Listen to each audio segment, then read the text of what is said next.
행위에 대해서 그다음에 애정론으로 이렇게 쭉 이어지거든요. 그래서 일단 제가 지금 우리 교재 중심으로 해서 교재에 나와 있는 대로 그대로 해서 일단은 요약을 했습니다. 그래서 그렇게 알고 계시고 페이지 167부터 228에서 발췌하는 내용입니다. 그래서 어거스틴이 일단 창조 변증을 첫 번째 했는데, 어거스틴이란 인물에 대해서 354년부터 430년까지 AD겠죠. 그러니까 76년 77세 정도 살았네요.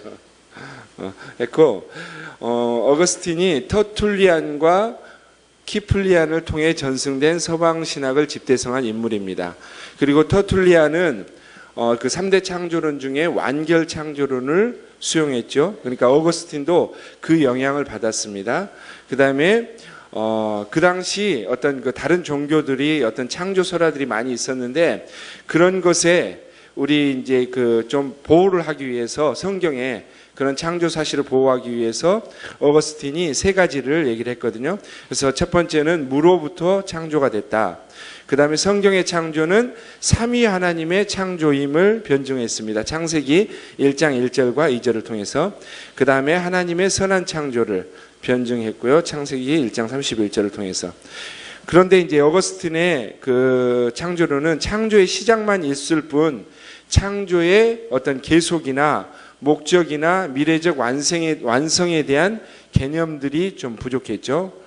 이레네우스의 그런 부분들이 좀 부족했습니다. 그 다음에 창조와 역사, 창조와 구원, 창조와 종말의 관계 등에 대한 어떤 유기적인 해답이 없었습니다. 그 다음에 또 이제 어거스틴이 천사 창조론을 주장을 했거든요. 어거스틴의 책 중에 신국론이라는 책이 있는데, 그 신국론이라는 책에서 하나님의 창조가 창조의 그 역사, 구원, 종말 등과 어떻게 관련되는지를 어거스틴이 이제 설명을 시도했어요. 근데 그 책에서는 전체 인류를 두 부류로 분류를 했습니다.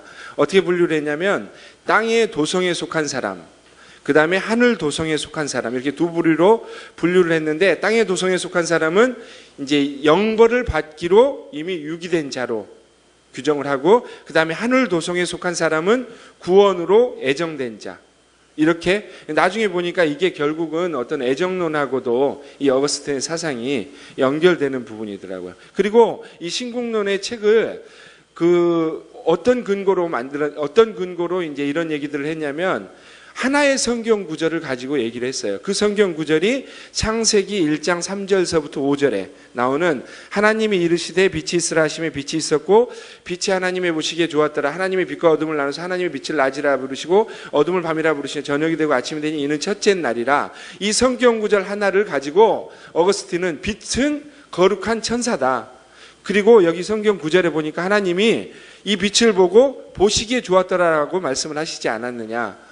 그러니까 빛을 보고 거룩한 천사고 보시기에 좋았더라라고 얘기를 했고, 어둠은 악한 천사다. 그리고 어둠은 성경 9절에 보니까 보시기에 좋았더라라는 말이 없어요. 그래서 아무 말씀도 안 하지 않았냐. 이렇게 이제 어거스틴은 주장을 하는 거예요. 그래서 또 인류도 두 부류로 분류를 합니다. 인류도. 어떻게? 선한 천사와 그에 속한 자들은 하늘 도성에 속한 자들이다. 그 다음에 반면에 악한 천사와 그에 속한 자들은 땅의 도성과 함께 멸망할 것이다. 그런데 지금까지 이런 내용들은 그 어떤 개인의 어떤 신비적이고 주관적이어서 성경지역이라고 할 수는 없는 내용들이 너무나도 많이 있죠.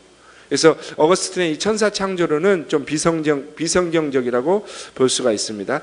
그 다음에 세 번째 이제 어거스틴이 또 창조론을 축소 부분에 대해서 얘기를 했는데, 6일의 창조 사실만 설명하고 창조의 미래와 목적을 잃어버림으로 창조의 범주를 태초의 6일로 축소시켰다. 그러니까 6일로에서 창조가 다 이제 완성됐기 때문에 모든 게 다 끝났다. 6일로 모든 게 그런 창조의 어떤 목적까지도 다 끝나버렸기 때문에 창조의 어떤 그 전반적인 미래적인 이런 부분들이 다 축소가 돼버린 거죠. 미래와 목적 부분이. 그 다음에 그래서 아담의 완성이 바로 창조의 핵심이자 창조의 완성이 되었다라고 어거스틴은 얘기를 합니다. 근데 이제 이 부분은 제가 아까 그 이 전 시간 그 교수님 강의를 듣다가 조금 이제 의문나는 부분이 좀 있었는데 그건 나중에 따로 제가 질문을 드릴게요. 그 부분은. 그 다음에 또 이제 창조론만 축소가 된 게 아니고 구원론에 축소된 부분이 있었습니다. 어거스틴이. 그래서 어거스틴에게 구원은 아담으로의 회복, 그러니까 아담으로만 다시 회복을 하면 되는 게 구원론입니다. 그래서 창조론의 축소는 다시 뭘로 이어지냐면 구원론의 축소로 이어지게 돼 있죠. 그래서 목적을 잃어버린 축소된 구원. 그러니까 이레네우스가 주장을 하는 것은 6일 만에 창조가 끝나지 않고 뭐냐면 우리는 그리스도의 형상을 신의 성품에 참여하는 자가 되기까지 계속 이루어 나가야 되는데 여기 이제 이 그 터툴리안의 완결 창조론으로 어거스틴도 영향을 받았기 때문에 이렇게 버리면 목적을 잃어버린 축소된 구원으로 되는 부분이 있습니다. 그래서 또 세 번째, 구원은 이제 시작 단계에 확정이 돼버린다. 그래서 구원의 시작이 구원의 핵심이고 구원의 시작부터 완전한 구원이 오직 은혜로서 주어지게 되어 있다. 그 후에 이어지는 과정들은 구원받는 여부와는 관계없고 단지 상급의 유무와 관련된다. 근데 이런 말들을 잘 들어보면 오늘날 이 수많은 목사님들이 사실은 또 이렇게 설명을 하고 계시는 분들도 많이 있습니다. 강단에서. 그 다음에 네 번째 보면 죄사함이 구원의 핵심이 된다. 그러니까 죄사함만 받으면 우리는 다 해결이 된다. 그래서 구원은 처음에 완전한 구원을 단번에 은혜로 받는 것이지 구원을 받은 이후에 어떤 과정이나 단계를 거치고 인간의 노력이 더해져서 구원 여부가 완전해지는 것은 아니다. 이것도 우리가 많이 사실은 설교를 들었던 내용입니다. 근데 이제 이쪽에서는 이것이 좀 잘못됐다라고 얘기를 하고 있죠. 그 다음에 또 다섯 번째로는 이제 5번에 믿음론이 또 축소가 돼버렸다.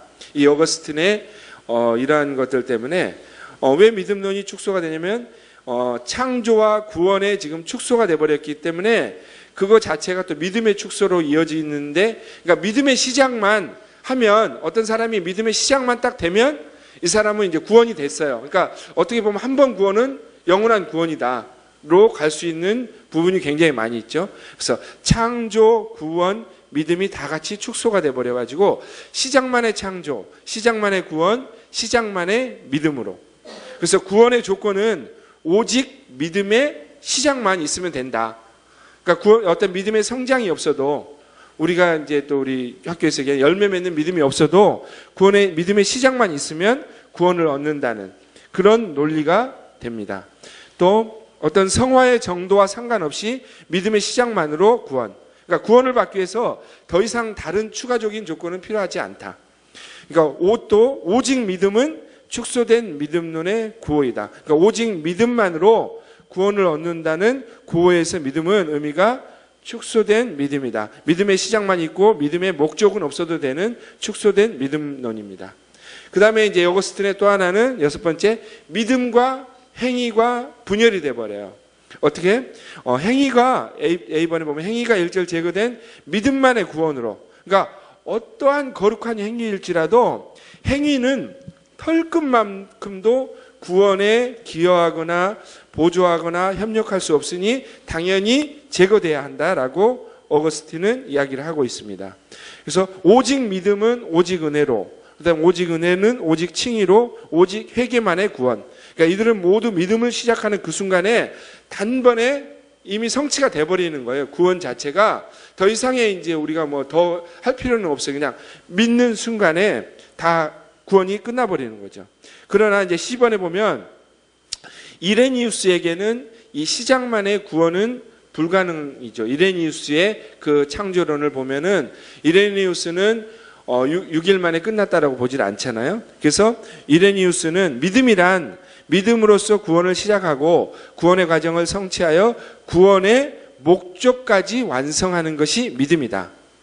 오직 믿음은 초보의 믿음, 열매는 없고 마음과 생각으로는 주님을 사랑하나 행위로는 사랑치 못하는 자들, 이거는 초보의 믿음이고 사실은 구원을 받지 못하는 부분으로 까지 이어지는 부분이 있죠. 그래서 성경은 시작만의 구원을 불허한다. 이거는 이제 이레네수의 주장입니다. 어거스틴의 주장이 아니고요. 그 다음에 구원받는 믿음은 열매 맺는 믿음이다. 이것도 이레네우스의 주장이고요. 거룩한 성화를 성취하는 믿음, 행위가 수반되는 온전한 믿음, 훈련과 양육, 고난과 인단으로 성경 가르침을 받은 자만 갈 수 있는 온전한 믿음, 하나님 기름 난 자들만이 소유할 수 있는 장성한 분량의 영의 믿음, 세상을 이기는 믿음, 세상이 감당치 못하는 믿음, 이런 믿음이 이제 바른 믿음이라는 거죠. 이레네우스는. 그 다음에 구원의 믿음은 행위를 온전케 하는 믿음이다. 사람이 온전히 하나님을 믿게 되면 그 믿음은 율법까지 온전케 하는 믿음으로 나아갈 수 있다. 마태복음 5장 17절하고 율법을 온전케 한다고 되어 있잖아요. 로마서 3장 31절. 그 다음에 그런데 이제 어거스틴의 오직 믿음은 행위를 분열한다. 어거스틴이 믿음이 축소가 돼버렸기 때문에 그건 축소된 창조론과 축소된 구원론과 연결돼 있어서 믿음 자체도 축소된 믿음론으로, 그래서 행위는 제거되고 믿음만 존재하는, 그게 이제 어거스틴이 주장하는 부분입니다. 일곱 번째는 또 이제 어거스틴에 대해서 축소된 믿음의 승리. 원래는 이제 어거스틴의 이전에 마르시온이 있었잖아요. 그래서 마르시온이 사실은 오직 믿음의 원조죠. 마르시온이 원조인데, 마르시온이 주장한 오직 믿음과 이제 어거스틴의 주장하고는 약간의 차이가 있더라고요. 제가 보니까 마르시온이 주장한 오직 믿음은 어거스틴의 주장처럼 믿음과 행위가 각각 분열되어 있고 행위는 배제되어 있으며 단지 믿기만 하면 되는 믿음입니다. 마르시온이 주장하는 게요. 근데 마르시온은 두 번째 보면, B에 보면 오직 믿음의 구원론을 완결치는 못했어요. 이게 무슨 얘기냐면은 마르시온은 인간의 행위는 제거하였지만 우리가 오직 믿음 하려면 어떻게 돼야 되죠? 믿으려면은 거기에도 뭐가 들어가야 되냐면 내 자신의 의지가 들어간다는 거죠. 자유의지가. 그러니까 마르시오는 이 부분까지는 생각을 못했더라고요. 그래서 인간의 행위는 제거했지만 인간의 자유의지를 용인함으로 실제로 구원에 대해 인간의 의지의 공로가 개입되도록 만든 것이다. 그러니까 오직 믿기만 한다고 했지만은 사실은 마르시온까지 주장은 어떤 부분이 들어갔냐면은 그 자유의지는 이건 행위 아니냐, 믿음만이 아니지 않냐. 그러니까 모순적인 부분이 있는데 마르시오는 그 부분까지는 이제 더 이상 언급을 안 했어요. 근데 그 부분을 누가 언급을 했냐면 이제 어거스틴이 그 다음에 마르시온 이 부분까지 언급을 했죠. 어거스틴은 이제 구원에 대한 그 자유의지의 무력함을 주장을 하게 됩니다. 뭐냐면 어거스틴은 전적인 하나님의 공로에 의한 그 오직 믿음을 얘기를 해야 되기 때문에 뭘까지 빼야 되냐면 우리가 인간이 어떤 자유의지로 이렇게 믿게 되는 이런 부분까지 빼야 되거든요. 어거스틴은. 그래서 어거스틴한테 이제 나온 게 어떤 부분이 나오냐면은 여기 보면은 어거스틴은 자유의지가 구원에 관여할 수 없게 하자 인간의 전적 타락이라는 교리를 주장하게 돼요. 그러니까 인간은 전적으로 타락해 있다. 그래서 자기 스스로는 절대로 예수님 하나님을 믿을 수가 없다는 거죠. 전적으로. 어거스틴은. 그러면 어떻게 하냐면은 그 믿음을 어떻게 시작할 수 있는 그런 원인을 주입을 누가 해주냐면 하나님이 주입을 해주신다는 거죠. 그 원인을. 그래서 믿음을 시작하는 원인은 사람의 자유의지에 있는 것이 아니라 하나님의 은혜에 있게 된다. 구원은 오직 100%의 은혜만으로 가능. 그래서 믿음의 주입은 창세 전부터 이제 이게 또 뭘로 이어지냐면 이게 전적 타락이 이제 애정론으로 이어지게 되는 거죠. 믿음의 주입은 창세 전부터 선택되고 애정된 자에게만 주입이 되어 있다. 오직 믿음의 시작만으로 충분한 축소된 구원론은 이제 애정론으로 발전하게 됩니다. 그래서 여덟 번째 이제 보면은 8번에 축소된 이제 믿음으로 인해서 그 애정론으로 연결이 되거든요. 그래서 애정론으로 축소된 창조 기원의 믿음을 합리화시켰다. 믿는 자는 애정된 자요. 애정된 자만 믿음을 시작할 수 있으므로 오직 믿음은 곧 오직 애정이 된다. 그러므로 오직 믿음, 오직 은혜, 오직 애정은 모두 같은 의미다. 애정된 자만 믿음을 시작한다는 것은 그런데 문제는 성경에 맞지 않다는 거죠. 성경에 이 많은 부분들이 그 애정에 대해서 이렇게 어거스틴이 주장한 것처럼 나와 있지는 않죠. 그 다음에 이제 여기에 또 우리 책에 씨 뿌리는 비유가 나와 있습니다. 근데 이 씨 뿌리는 비유는 왜 예를 들어놨냐면 그 씨 뿌리는 보면 뭐 돌짝밭도 있고 자갈밭도 있고 그러면은 돌짝밭들도 일단은 믿음에 들어가긴 했잖아요. 믿음은. 그러면은 문제는 어거스틴의 주장대로면 오직 믿음이 생겼기 때문에 이 사람은 구원받는 부분으로 되는데 성경은 그렇게 얘기를 하고 있지 않다라는 거죠. 나중에 이 사람들이 믿음에서 벗어나서 구원을 못 받는 부분이 나오잖아요. 그래서 씨 뿌리는 비유에서 같이 구원이란 시작하고 완성하는 것이며 씨를 뿌리고 결실하는 것이다. 열매가 없다면 아무 쓸모가 없는 것이다. 그런데도 애정론은 믿음의 싹만 나면 마치 그가 애정받은 자여 구원받은 자인 양 말하고 있다. 자, 9번째 이제 2개 남았습니다.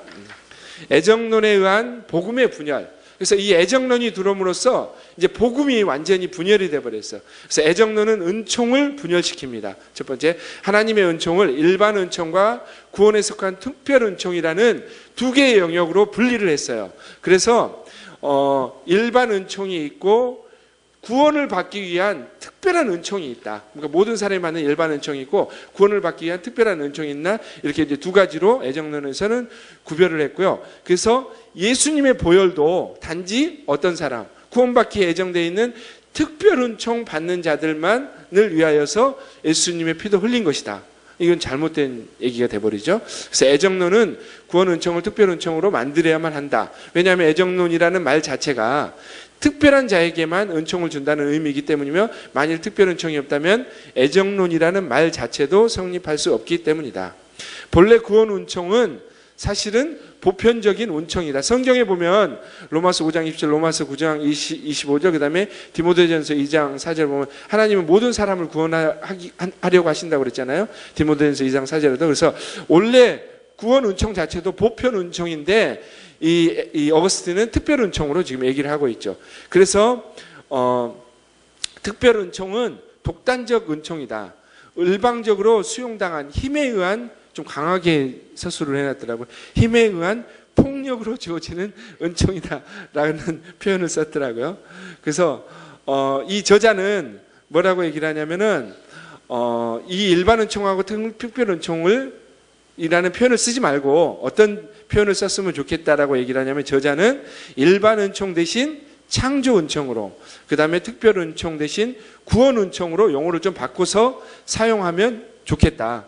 그리고 실제로 일반 은총, 특별 은총 용어는 비성경적이다 라고 얘기를 합니다. 그래서 왜 이렇게 그럼 바꾸느냐? 창조 은총과 구원 은총은 근본적으로 하나 되는 은총이면 한 분 하나님의 사랑에서 나오는 은총이기 때문에 서로 격이 같고 모든 인류에게 보편적으로 허락한 단일한 은총이기 때문에 이걸로 바꿔놓으면은 훨씬 더 이렇게 모든 사람이 이 부분을 수용할 수가 있는 부분이기 때문에 이렇게 저자는 바꿔서 이 용어를 쓰자라고 얘기를 합니다. 그 다음에 애정론과 은총의 분열은 공생관계이다. 애정론이 존재하려면 하나님의 은총은 반드시 분열이 돼야 되죠. 애정론이 존재하려면. 왜냐하면 이미 애정돼 있었으니까 하나님의 은총이 분열되지 않고는 애정론이 그래서 공생관계라는 겁니다.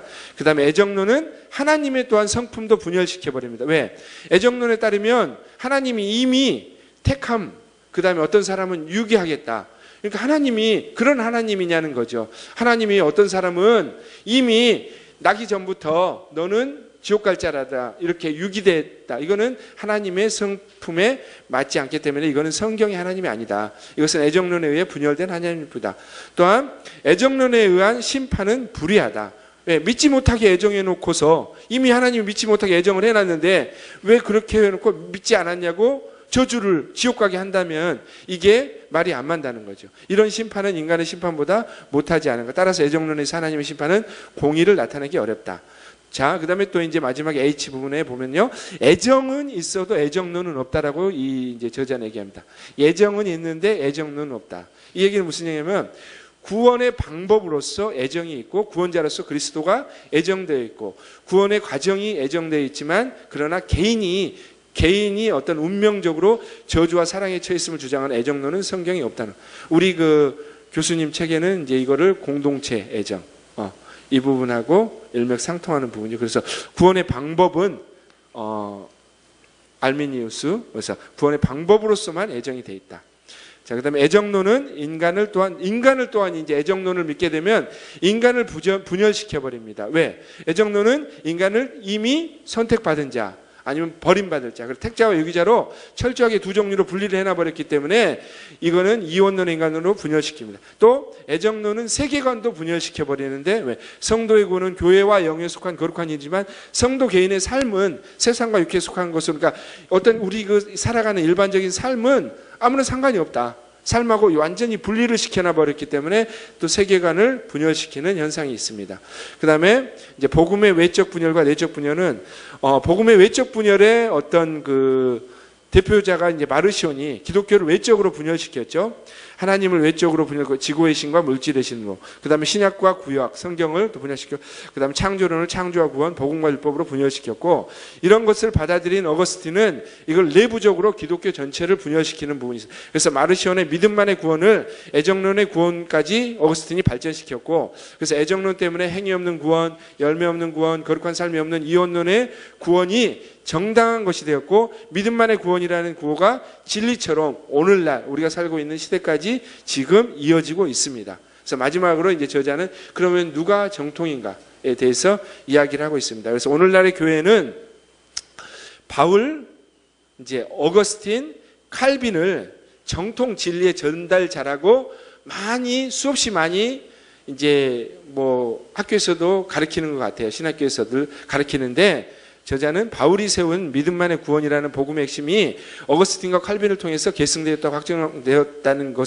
것이라고 얘기를 하는데, 이거는 잘못됐다는 거죠. 이 같은 계보는 올바른 계보가 아니고, 원래 바울이 증거한 복음의 핵심을 수호하고 완결한 사람은 누구냐면은 사도 요한이었다는 거예요. 사도 요한이 하나님이 100세까지 살려놓으면서 사도 요한이 바울의 이것을 완성하게끔 만들어놨고, 이 사도 요한을 또 그 다음에 이제 후계자가 폴리갑을 통해서, 그 다음에 누구까지? 이레니에우스까지 해서, 이레니에우스 교수를 통해서 온전하게 이 계보가 이렇게 지금 내려오고 있는데, 사실은 이게 정통 진리의 계보라는 것이죠.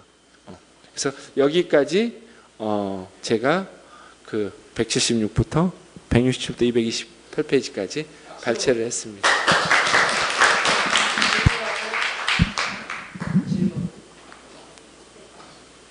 네?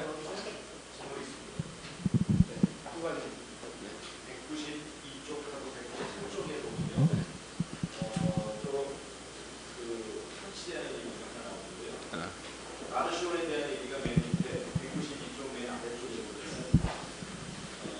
행위가 완전히 제거된 믿음만의 구원을 처음으로 주장하는 이유는 저 사단의 마가들이라고 불리는 마르시온에 대한 완전히 제거됐다는 얘기를 하고 있어요. 이제 193쪽에 보면 193쪽에 두 번째 그 제목부터 마르시온은 오직 믿음의 구원론을 완결치 못하였다 하는 내용을 보면은, 거기 두 번째 줄에 마르시온은 오직 믿음에서 인간의 행위를 완전히 제거하지 못했다.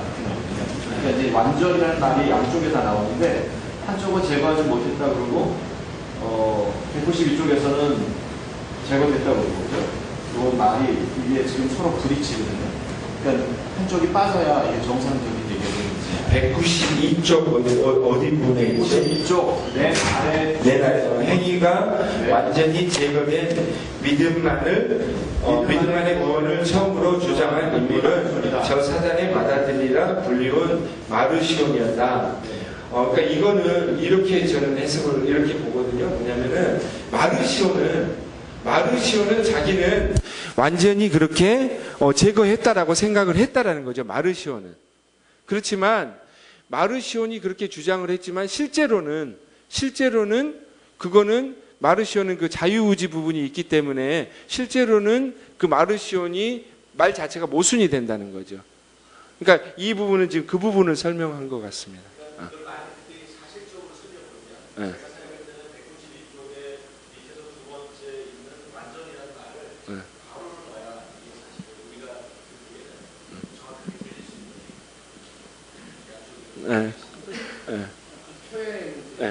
이 책을 설명하시는 입장에서는 그렇게 받아들여요. 그러니까 저자가 이제 좀 더 정확하게 서술을 해줬으면, 이건 마르시온이 이렇게 생각을 했다. 그런데 해줬어요.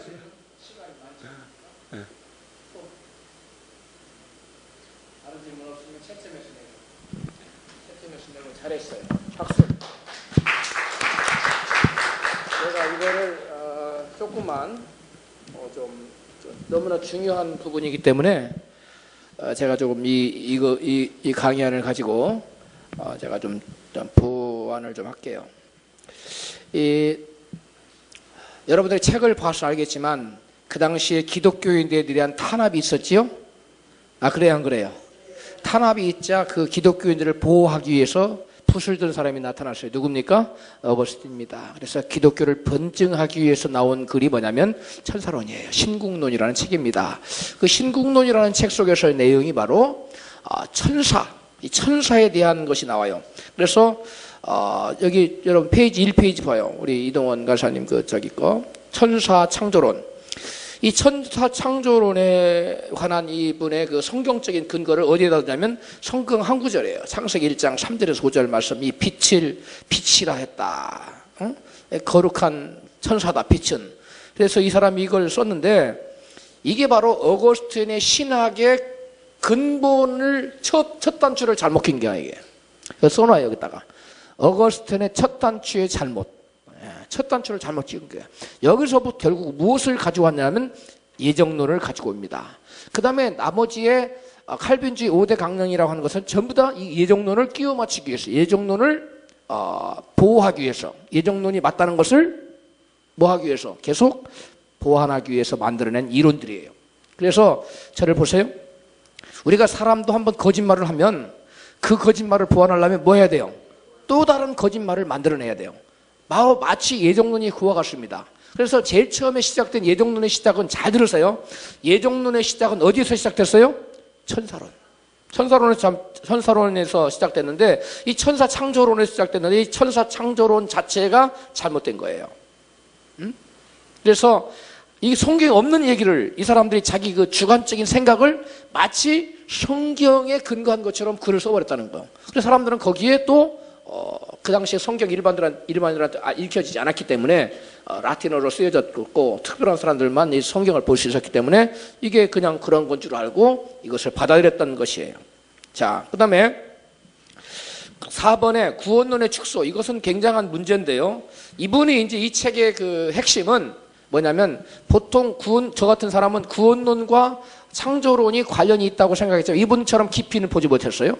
근데 이제 이분은 어떤 면을 봤느냐? 구원론에 있어서 핵심이 창조론에 있어서는 물론 제가 창조 그다음에 구원을 재창조라고 해서 연결시켜서 내가 보고 있지만은 이분이 제가 보지 못한 것은 뭐냐면 이분은 창조론을 뭘로 봐요? 창조가 완성되지 않았다고 보는 거예요. 이거는 저를 비롯해서 대부분의 학자들이 못 보는 부분이거든요. 근데 이 부분은 이 부분을 본 사람이 바로 이분인데 이건 사실 이분이 본 게 아니고 이걸 본 사람은 이레네우스입니다. 근데 이것은 이분이 그 책에 의하면 또 누구예요? 폴리갑이 봤다는 거예요. 폴리갑 이전에 누가 봤다는 거예요? 사도 요한이 그렇게 봤다는 겁니다. 그런데 이것이 왜 우리에게 가려져 있느냐? 소위 말해서 정통신학이라고 하는 데서는 전혀 이레네우스 신학은 뭐였어요? 배제된 신학이, 잊혀진 신학이에요. 그리고 소위 누구의 신학이? 터툴리안과 어거스틴에 의해서 주도된 서방신학이.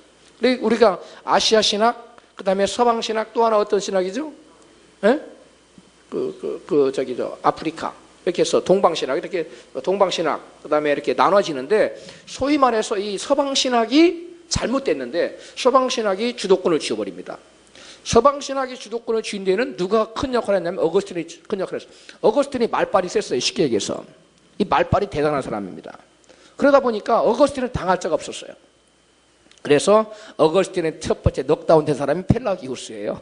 펠라기우스는 어거스틴에서 한 2단으로 정제됐고 계속 어거스틴이 승승장구해 나갑니다. 그러다 보니까 좌우지간 책을 많이 쓰고 글을 많이 쓰는 사람이 이기는 것 같아요. 그래서 어거스틴이 주도권을 쥐게 됐어요. 그래서 서방신학이 정통으로 자리 잡고 해서 그 뒤로 이 어거스틴을 세력에 의해서 어거스틴의 신학에 의해서 뭐가 들었습니까? 교회가 들었었잖아요. 그 교회가 어떤 교회예요? 캐톨릭. 구원은 어디로부터? 교회로부터. 또 구원은 어디로부터? 또 까먹었어요. 지난 시간에 했는데 그리고 성례전이 교회로부터예요. 자, 어거스틴의 구원은 세 가지예요. 첫 번째, 구원은 어디로부터? 교회로부터. 교회에서 뭘 준다는 거예요? 성례전. 세례를 통해서 구원받는다는 거예요. 근데 이 세례는 누가 줘요? 누가 줘요? 사제들이 주거든. 그러니까 사제들이 독점을 쥐고 쥐곤들었어. 사람들 꼼짝 못하게 하고. 그래서 여기에 반하면 다 지옥 가는 거예요. 그래서 사제들의 마음에 안 들으면 세례 안 주거든. 그러니까 황제도 어디 가서 무릎 꿇었어요.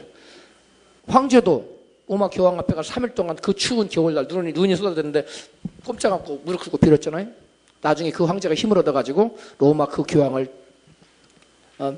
자리에서 끌어내리고 다른 사람을 교황에 앉혔어요. 역사예요, 그게. 자, 두 번째, 구원은 무엇으로부터? 신적 작정. 세 번째, 이게 신적 작정의 예정이에요, 이게.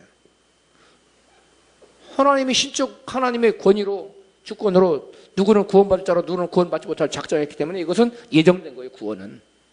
인간은 뭐 숨도 쓸 수 있어요, 없어요? 인간이 할 수 있는, 구원에 관해서 인간이 할 수 있는 게 0.001%라도 뭐 할 수 있는 게 있어요, 없어요? 아무것도 없어요. 이게 구원의 신적, 이게 어거스틴 논리입니다. 세 번째, 그래서 로마 캐톨릭 이걸 받아들였는데, 로마 캐톨릭이 이것으로부터 뭐 했어요? 교황권의 사제들의 전권을 가지고 흘러다가 결국 뭐 했어? 타락했잖아요. 그죠? 그래, 안 그래요? 교회가 타락하자 교회를 다시 세우겠다고 일단의 무리들이 일어났어요. 누구예요? 마틴 루터, 그 다음에 켈빈, 이런 사람이 일어났어요. 일어나서 이건 아니다. 인간의 구원의 문제가 어떻게 사람의 사제들에 의해서 구원의 문제가 당당히 결정되면 되겠느냐?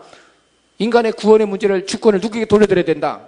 하나님께 돌려드려야 된다. 그래서 세운 원리가 신적 작정 원리인데 이것도 역시 누구에서 나온 거예요? 이것도 어거스틴. 그러니까 어거스틴에 병 줬고 그 다음에 약 주고 그 다음에 어거스틴의 세 번째 원리 구원은 누구로부터? 믿는 자의 믿음으로 구원받는다. 이것을 세 가지를 주장했어요. 그런데 보세요. 이것과 이거는 같아요, 달라요? 정상반되는 거예요. 반대되는 주장을 하는 거예요. 그러니까 이 어거스틴은 평생 자기가 모순된 주장을 해놓고 그걸 평생 그렇게 어떻게 짜맞추려고 하다가 완성했어요, 못했어요? 못하고 죽었어요. 이거 어거스틴이에요. 근데 이 어거스틴의 의뢰가 이 사람들이 이것과 이것을 동시에 받아들였어요. 개혁자들이. 그래서 오늘날 개혁자들이 오직 뭘로? 믿음으로, 바로 이거예요. 오직 믿음으로. 그런데 이 믿음이 뭐냐면 아까 말하면 축소되던 믿음이에요. 반쪽짜리 믿음이라 이거예요. 뭐가 빠져버린 믿음?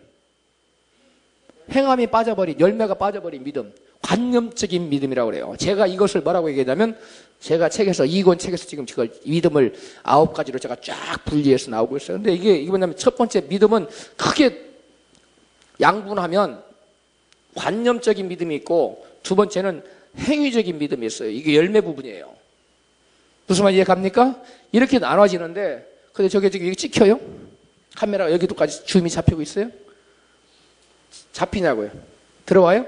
네. 이렇게 잡히는데 이 관념적인 믿음만을 강조하고 요것을 없애버렸다는 거예요. 이게. 그래서 축소된 믿음이라고 이 저자는 표현하고 있어요. 무슨 말 이해갑니까? 믿음을 축소시켰어요. 반쪽짜리 믿음을 가지고 마치 오직 믿음 하면 그 사람들이 오직 믿음 요것만을 말하는 거예요. 어거스틴이나 칼빈 또는 루터 이런 사람들이 말하는 모든 믿음은 이 관념적인 믿음, 축소된 믿음을 말하는 거예요. 오직 믿음. 요걸 빼먹는 거예요. 예수께서 말씀하는 것은 뭐예요? 아름다운 열매 맺지 못하는 나무다 찍어서 불에 던지리라. 또 요한이라네. 야고보는 뭐라고? 사도 야고보는 행함이 없는 믿음은 그 자체가 죽은 것이다. 그 다음에 유다는 열매 없는 가을나무요. 행함이 없는 믿음을 다 표현했어요. 히브리서 기자는 믿음에 화합지 아니하는 거다. 너희가 안식에 들어가지 못한 것은 뭐 없죠? 뭐 하지 않은 거다? 믿음으로 화합하지 아니한 거다. 행함이 없는 믿음을 다 얘기하고 성경은 도체세와 같이 행함이 없는 믿음을 강조하고 있는데 어찌된 일인지 여기 들어왔어요. 이게 뭐냐면 마귀의 장난인데요. 이때부터 터툴리안, 그 다음에 누구예요? 어거스틴. 이때부터 마귀가 들어온 거예요. 이런 것들을 들어와서 믿음을 갖다가 분열시키고, 이분에 의하면 분열과 뭐예요? 축소시켜요.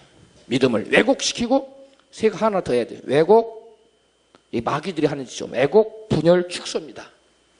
그래서 이 예정론이라는 것은 구원에 관한 성경의 진리를 따라서 하세요. 왜곡, 두 번째 분열, 그 다음에 축소 시켰어요.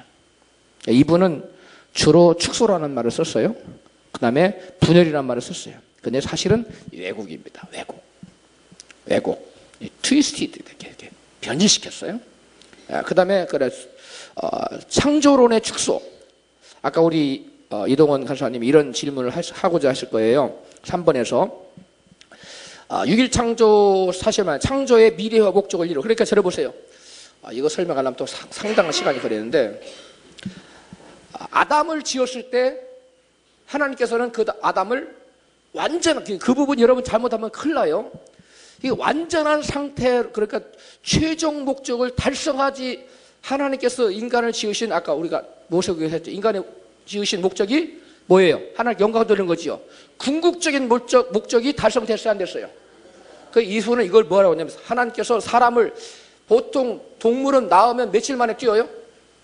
송아지 낳자마자 뛰어요. 사람은 낳자마자 뜁니까? 사람은 낳자마자 안 뛰어요. 몇 년 걸려야 뛰어요. 그렇죠? 한 2년 걸려야 뛰죠. 그죠? 시간이 걸려요. 사람은 낳음으로써 완전한 존재가 태어나자마자 완전한 존재가 되는 거라, 탄생과 더불어 무슨 과정이 있어야 돼요? 성장 과정이 있어야 돼요.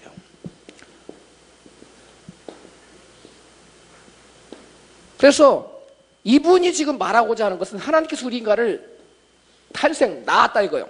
아담을. 이것이 끝은 아니라는 거예요. 물론 그것이 사람으로서 완전한 사람이 아닌 건 아니라는 거예요. 완전하다 이거야. 그러나 무슨 과정이 남아있다는 거예요? 성장 과정이 남아있다는 거예요. 이 과정이.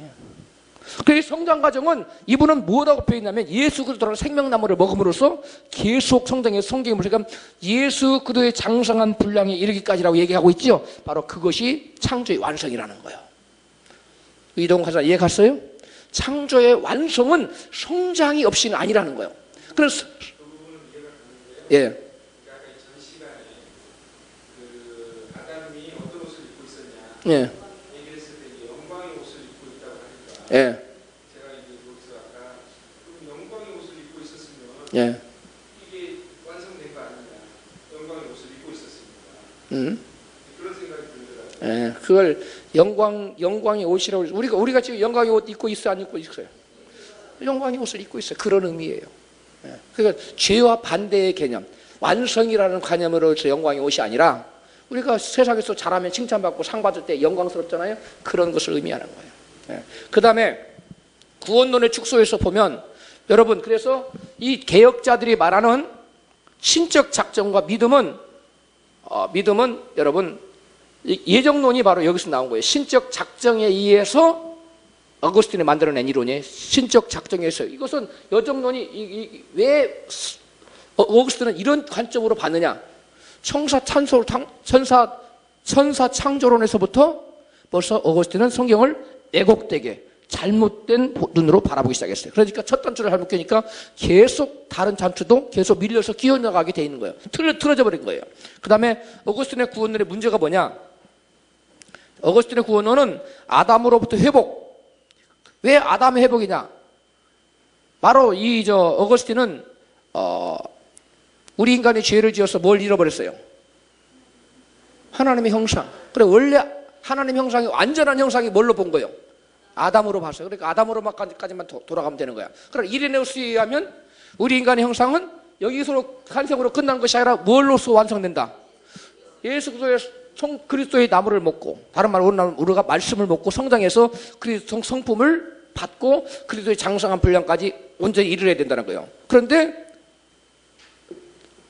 이 어거스틴이나 터툴리온에 의하면 어디까지만 가면 돼요? 아담까지만 가면 되는 거예요. 그래서 구원론의 축소라고 보는 거예요, 이분이. 제가 지금 이분의 설명 얘기하는 겁니다. 그 다음에 보면 이거 여러분 다 이해 갈 거예요. 그 다음에 믿음론의 축소. 믿음의 시작은 곧 구원이다. 그렇습니까? 아니에요. 믿음의 시작은 구원이 완성이 아니에요. 아까 제가 전 시간에 얘기했죠. 칭의가 곧 구원의 완성은 아니라고 그랬죠. 구원의 완성은 뭐예요? 성화예요. 성장 단계가 있어요. 사람은 태어나고서 사람은 사람이지만 덜 된 사람이지. 그렇지요? 그런 것처럼 우리가 구원을 받되 칭의는 영적인 사람은 다시 태어난 거예요. 안진뱅이에요. 그 사람에게 뭘 줘야 돼? 자꾸 먹이를 줘야 되고 물도 줘야 되고 자라나게 돼요. 그게 성화의 과정. 근데 성화의 과정을 무시해버리면 구원이 이루어져요? 안 이루어져요? 안 이루어지는 거예요. 그 다음에 넘어갑니다. 쭉 넘어가서 축소된 믿음의 승리, 그 부분을 보겠어요. 여러분 믿음과 행위의 분열, 여러분 6번 있죠? 6번 있죠? 예, 여기 잘 보세요. 시작만으로 되는 거 아니에요. 오직 믿음, 그게 은혜, 그 구원이에요. 켈빈주의에서 오직 은혜, 이것이 곧 구원이에요. 켈빈주의에서 오직 칭의, 이것이 구원이에요. 아니에요. 오직 회개, 이게 구원이에요. 이렇게 켈빈주의가 이거 다 아니에요. 성화가 이제 그 믿음의 완성. 예. 예수님 옆에 그 구원받은 강도 있잖아요. 그 경우에는 이제 성화의 기회가 없었다고 우리가 제 책을 보세요. 제 책을 보면 오른편 강도에 관한 설명이 자세히 써져 있어요. 제 책을 안 읽어보셨죠? 네, 제 책을 보세요. 제 책을 보면 그 부분이 자세히 설명이 돼 있어요. 오른편 강도가 시간은 짧지만 온전한 성화의 과정이 열매가 맺었어요. 자세히 읽어보면 그거 설명하자면 시간이 많이 걸리니까. 네. 네? 네. 네, 근데 이 부분 제가 그 부분을 봤는데 설명이 관점이 다르고 그다음에 그것과서는 이해가 안 가요. 제 책을 보면 강도의 오른편 강도의 성화의 부분에 대해서 자세히 설명이 돼 있어요. 그다음에 축소된 믿음에 그러면 마르시온의 이론, 인간의 자유의지를 빼버린 어거스틴의 이론과 자유의지를 인정한 마르시온 이론 중에 어느 것이 더 악해요? 어느 것이 더 비성경적이에요? 그렇죠. 마르시온에다가 한 단계 더 악하게 나간 것이 누구예요? 어거스틴입니다. 여러분 그거 잘 알아야 돼요. 그 마르시온은 뭐는 안 뺐어요? 인간의 자유의지만큼은 빼질 않았어요. 어떻게 인간의 자유의지 없이 어떻게 믿음을 할 수 있느냐라고 했는데 거기서 인간의 자유의지까지 완전히 쏙 빼버렸어요. 왜 그랬어요? 전적 타락이라는 것을 교리를 만들기 위해서 한 겁니다. 전적인 타락이라는 것을 여러분 그것을 8장 있죠. 여러분 그 책 8장 그 책의 하이라이트가 8장이에요. 여러분이 갖고 있는 책의 하이라이트가 그거 줘봐요. 이 사도의 창조론 중에 하이라이트가 8장이에요. 이 부분을 한 3번 정도 읽으세요. 그래 여러분 완전히 여러분 것으로 만들어야 돼요. 그래서 누구한테 설명할 수 있어야 돼요. 여러분 다 지도자잖아요. 우리 이동원 간사님에게 쭉 요약해 온 거 보니까 전체적으로 이해를 잘 했어요. 이해를 잘 해서 이 3페이지 내 이 긴 부분이 굉장히 많은 내용인데 다 담았어요. 여러분도 여러분 나름대로 이것을 다 해서 냈죠? 내가 채점해 보면 알아요. 어떻게 잘 이해를 했는지 안 했는지 썸머리 해서 되는 거 보면 딱 알아요. 이동원 간사님은 잘 했어요. 오케이. 그 다음에 마르시온의 믿음의 주입은 창세전부터 선택되고 예정된 자에게만 주입됐다. 이것이 어디서 시작됐느냐? 천사론에서 창조론에서 비롯된 거예요. 잘못된 거예요. 그 다음에 하나님의 은혜만 있게 된다. 저를 보세요. 여러분 이거 좀 지워줘요. 어거스틴이 은혜를 오해했어요. 은혜. 뭘 오해했다고요? 사람들이 오늘날 은혜를 오해하고 있어요. 은혜가 뭔지를 몰라요. 은혜가 뭐예요? 은혜가 뭡니까? 은혜로 구원받는다 그래요. 그렇지요? 은혜로 구원받는 사람들이 이렇게 생각해요. 은혜로 가만히 있어도 하나님이 처음부터 끝까지 다 옷도 입혀주시고 머리도 입혀주시고 세번포도 입혀 다 해주는 거 이걸 은혜라고 생각해요. 아니에요. 은혜는 죄인들에게 구원의 길을 열어주는 것이 은혜예요. 할렐루야. 하나님께서 구원 계획을 세워주신 것이 아버지 하나님. 그래서 은혜를 저는 셋으로 나눠요. 성부, 성자, 성령이 3이기 때문에 제가 3퍼슨에 입각해서 은혜를 셋으로 분리해서 설명할게요. 제가 제 설교 중에도 그게 나가 있어요. 이미. 저를 보세요. 은혜란 첫 번째 아버지의 은혜가 있어요. 성부의 은혜가 있어요. 성부의 은혜는 뭐예요? 구원 계획을 뭐였어요? 구원 계획을 수립하신 거예요. 디자인한 거예요. 하나님이 플래닝. 하나님께서 구원 계획을 플래닝 하신 거예요. 그래서 누구를 보내시기로? 독생자를 보내셔서 그 독생자 메시아가 우리 모든 죄인들이 무엇을 지고 가기로? 죄를 지고 가기로. 그래서 뭐한 자는 그것을 믿고 그 말씀에 온전히 팔로잉해서 순종해서 믿음의 열매를 맺는 사람은 뭐 하기로? 구원받기로. 그 그리스도의 공동체 안에 들어온 사람들은 그리스도의 몸에 붙은 자는 다 그리스도로 인정하고 하나님께서 받아주기로 하나님께서 플래닝을 세우신 거예요. 구원 계획을 세우신 거예요. 아멘? 믿습니까? 두 번째, 아들의 은혜가 있어요. 아들의 은혜. 성자. 성자를 뺐어요. 성자의 은혜는 뭐냐? 성자가 아버지 하나님 가라는데 싫어요. 안 왔으면 우리가 구원 받아요? 십자가에 올라가서 고통스러우니까 막 약을 올리니까 네가 하나님 아들이라 뛰어내리라. 그래 우리가 믿게 놀아 막 그러니까 그래 내가 탄 본때를 보여주지. 사뿐히 내려앉았다면 우리가 구원 받아요? 끝까지 참으셨죠. 응? 예수님이 끝까지 참으셔서 죽기까지 순종해 주셨어요. 이것이 아들의 은혜예요. 영광의 보좌를 버리고 하늘 보좌에서 이 땅에 오신 것. 이게 뭐예요? 응? 성육신이잖아요. 성육신. 이것이 하나님 은혜, 예수 그리스도 은혜예요. 이게 성육신이 이 땅에 오셔주신 것이. 예수께서 십자가 위에서 뭐 했어요? 대속의 죽음 했잖아요. 대속적 죽음. 십자가. 이것이 예수 그리스도의 은혜예요. 이게. 그 성령의 은혜는 뭐냐? 성령의 은혜는 우리에게 오셔서 우리에게 믿음을 줘요. 우리를 깨닫게 하셔. 지혜를 주셔. 믿음을 지탱하도록 능력을 부어주시고 간구하는 자에게 은혜를 주시고 믿음을 주시고 은사를 주시는 분이 성령님이시죠. 할렐루야. 성령님은 계속 지금도 세 번째 성령. 성령께서는 오셔서 뭐 하시느냐? 이 성령께서는 오셔서 우리에게 계속 오셔서 뭐예요? 은사를 주시고 능력을 주셔요. 우리에게 믿음을 주시고 구하는 자에게 성령을 주시지 않겠느냐? 성령. 우리에게 각종 은사도 주시고 이런 거.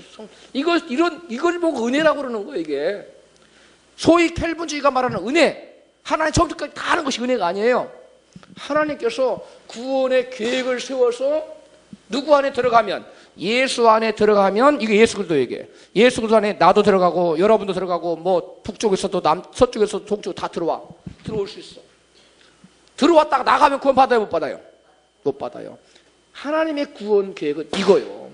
하나님의 예정은 바로 이것이 예정된 거예요. 이걸 발견한 사람이 누구냐면 알미니우스입니다. 이거 알미니우스가 그래 위대한 거예요. 알미니우스의 발견은 뭐냐면 개개인의 구원을 예정한 것이 아니라는 거예요. 성경이 말하는 것은 에베소 1장 4절 이하의 그 예정은 개개인에 대한 운명에 대한 예정이 아니라 구원 계획에 대한 예정이고 구원자에 대한 예정이에요. 구원자가 누구예요? 예수 그리스도요. 성경 전체는 그걸 얘기하고 있어요. 구약 전체가 누구를 얘기하고 있어요? 예정된 예수 그리스도를 얘기하고 있잖아요. 이사야 7장 보라 처자가 잉태 아들을 낳으리니 그 이름을 임마누엘이라 하리라. 예정된 그 예정된 것을 계속 구약이 얘기하고 있어요. 그 예정이 와서 실제로 이루어진 거 뭐예요? 신약 아닙니까? 그리고 알미니우스의 가장 위대한 점이 뭐냐? 알미니우스가 이 공동체 예정을 말했다는 거예요. 물론 알미니우스 공동체라는 말은 안 썼어요. 저는 그걸 내용을 보니까 이 공동체를 말하는구나, 공동체 구원을 말하는구나. 나는 그렇게 저는 그 해석을 붙여서 이름만 제가 붙였을 뿐이지 이걸 근본적으로 말한 사람은 누구예요? 알미니우스 선생께서 하신 거예요. 누가 하셨다고요? 안선은 선생님께서. 깨서까지는 안 해도 돼요. 알미니우스 선생. 알미니우스 선생님께서 그것을 다 발견내시고 이루어놓으신 거예요. 저는 거기다가 이름만 붙였어요. 이게 바로 공동체 예정이다. 하나님 개개인을 예정하신 것이 아니고 뭘 예정하셨다? 예수 그리스도라는 공동체를 예정하셨다는 거예요. 예수 그리스도를 구원의 문으로 예정하셨다는. 그래서 내가 곧 길이요 진리요 생명이라니. 그래 예수님 당신이 길이야. 내가 뭐 문이다 그랬잖아요. 내가 양의 문이다. 아멘. 어디 나와요? 요한복음. 성경 좀 읽어요. 영어만 잘해가고는 안 돼요. 영어를 잘하면 구원을 받을지니. 그런 말이 있어요 없어요? 그런 말은 성경에 없어요. 영어를 잘하면 영국은 갈 수 있어요. 미국도 갈 수 있고. 예? 그러나 구원은 예수 그리스도를 통해서만 가야 돼요. 아멘. 네. 다른 길은 없어요. 다 가짜예요. 다른 길을 말하는 사람은 다 2단이고 3단도 되고 100단도 될 수 있어요. 근데 100단보다 무서운 게 2단이에요. 단수는 낮아도 그게 센 거예요. 무슨 말인지 압니까? 여러분 내가 2단, 여러분 누구는 200단입니다 그런 말하는 사람이 있는데 여러분 200단은 괜찮아요. 2단이 문제지. 아 그래요 안 그래요? 네. 자, 은혜가 뭔지 알았지요? 넘어가요. 그 다음에 3페이지에 보면 제가 또 설명해 드릴 게 뭐냐면 하나님은 모든 사람이 구원받기를 원하세요. 아멘. 그래서 보편은총, 뭐 특별어축 이런 구분이 무의미한 거예요. 이게 다 쓸데없는 소리들이에요. 그 다음에 일방적으로 수용당한 힘에 의한 폭력으로 주어진 은총이라고 이 사람 표현했는데 이 저자가 그게 뭐냐면 자유의지가 배제된 은총이 자유의지가 배제되어진 은총이라는 거예요. 이게 무슨 말인지 알아요? 그러니까 예수 그리스도는 문 밖에서 문만 두드릴 뿐이지 발을 박차고 문 박차고 들어와요? 아니에요.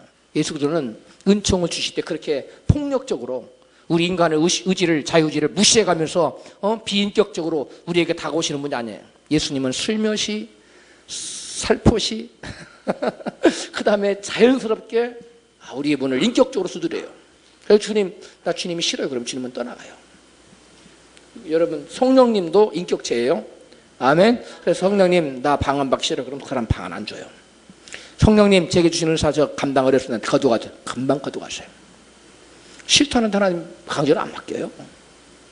누가 방언을 하고 싶지 않거든 하나님 방언을 거두가 주세요. 한번 기도해봐요. 단번에 들으세요. 누가 한번 해볼 분 있어요?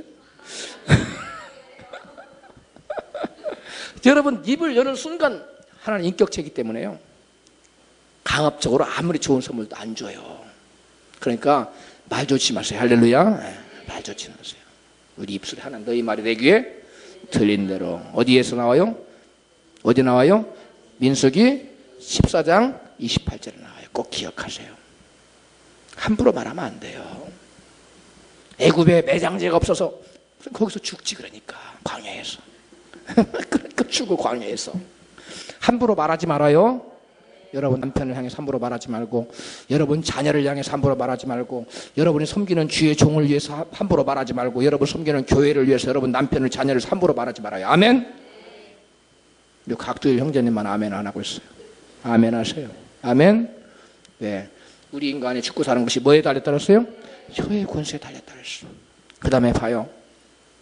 그 다음에 예정은 있어도 예정론 없다. H. 이게 써놔요. 별표해놓고 알미니우스의 위대한 발견 써놨어요. 그것도 써놔요. 누구의 발견이에요? 예정은 있어도 예정론은 없다. 구원의 방법으로서의 예정이 있고 구원자로서의 그리스도가 예정되어 있고 구원의 과정이 예정되어 있다. 그러나 개인이 운명적으로 저주와 사랑에 처했음을 주장하는 예정론은 성경에 없다. 이 바로 이분이 뭘 읽었냐면 무슨 책을 읽은 거냐면 제가 여러분한테 읽으라고 한 책 있죠? 와인쿱 있죠? 밀레드 와인쿱 그분의 책을 읽은 거 이분이 이 책을 안 읽었으면 이런 주장을 할 수가 없어요. 무슨 말 이해갑니까? 네. 여러분도 제가 읽으라고 했어요. 읽어왔죠? 이신일 목사님만 아파서 못 읽고 왔고 다른 분 다 읽어왔죠? 밀레드 와인쿱 읽었어요? 안 읽었어요? 숙제로 해오라고 했어요. 오케이 넘어가요. 그 다음에 누가 정통인가? 어떤 계보예요? 누구예요? 요한, 폴리갑, 이레네우스. 네, 그런 계보예요. 자 넘어갑니다. 그 다음에 오늘 여러분들하고 제가 공부해야 될 것은 예정교리의 역사적 발전 과정. 제가 어디까지 좀 한 것 같은데? 지난 시간에? 좀 했지요? 어디까지 했어요? 첫 페이지 이중예전 했어요? 예예.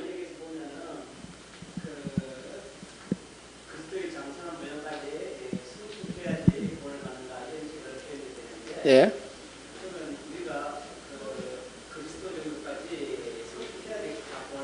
네, 꼭 그런 의미는 아니죠.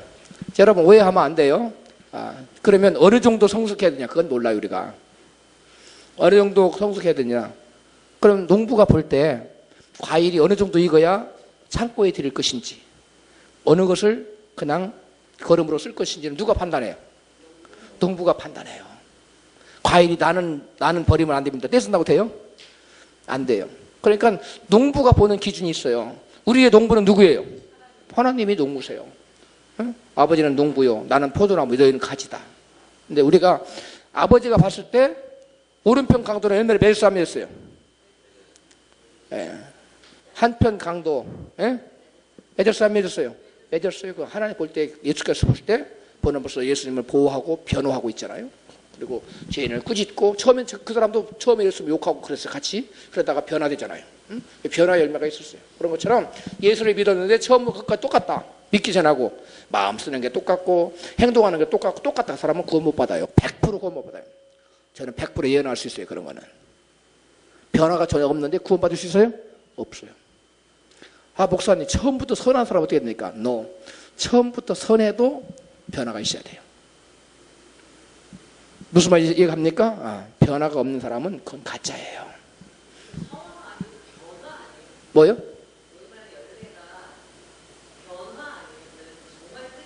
그렇게 열매는 변화라니까요. 성화의 완전을 말하는 게 아니고 내가 그랬잖아요. 그거는 누가 알아요?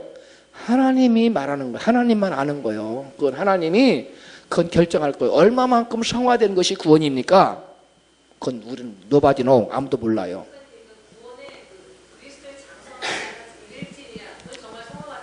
예. 예, 그거는 우리가 거기까지 달려가는 목표치고 우리가 거기에 가지 못했을지라도 우리가 하나님 봤을 때 변화되었고 그리스도의 성품으로 변화된 사람은 하나님께서 아름다운 열매가 나타나게 돼 있어요. 여러분이 과거의 여러분과 지금의 여러분을 보세요. 변화가 있었는지 변화가 없이 옛날에 그대로인지. 예? 옛날에 맨날 짜증내고 신경질냈던 사람이 예수를 믿고 변화가 됐다. 어떤 사람이 술만 먹으면 자기 아내를 술을 폈어요. 그런데 설교를 들었어, 주일날. 응? 그래서 화가 나도 참으라. 그런 말씀을 들었어요. 그래서 그날 또 밥을 차려왔는데 주먹을 들고 치려고 그러는데 말씀이 딱 생각났어요. 오, 그렇구만. 손을 내렸어요. 이 사람 변화됐어, 안 변했어요? 지금 변화된 거예요. 하나하나 변화가 돼야 돼요. 그러니까. 예.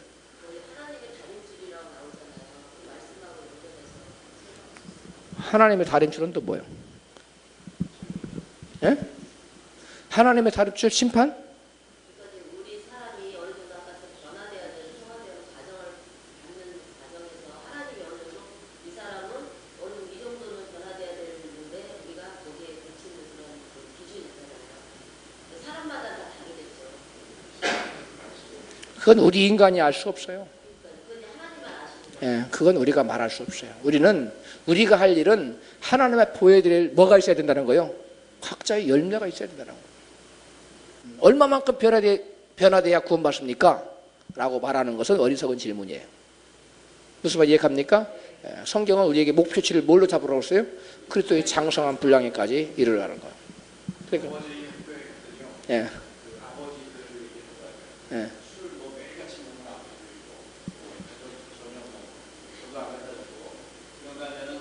누나는 괜찮다라고 생각될 만큼 누구나 다 객관적으로 봐도 훌륭한 아버지가 있는데 어떤 아버지가 어떤 아버지가 말씀드린 아버지냐가 중요한 게 아니고 그러니까 제로에서 출발하는데 일로 가는 아버지 훌륭한 아버지고 9에서 10을 향해 가는 아버지도 훌륭한 거다. 근데 9에 있는데 9에 그대로 나와야 되는지 그 다음에 2에 있는데 자기는 뭐 이제 발전할 가능성이 없다고 2에 주저앉는 아버지도 그건 정말 온전한 좋지 않은 아버지다. 나쁜 아버지는 바로 그런 아버지다. 그런 얘기거든요.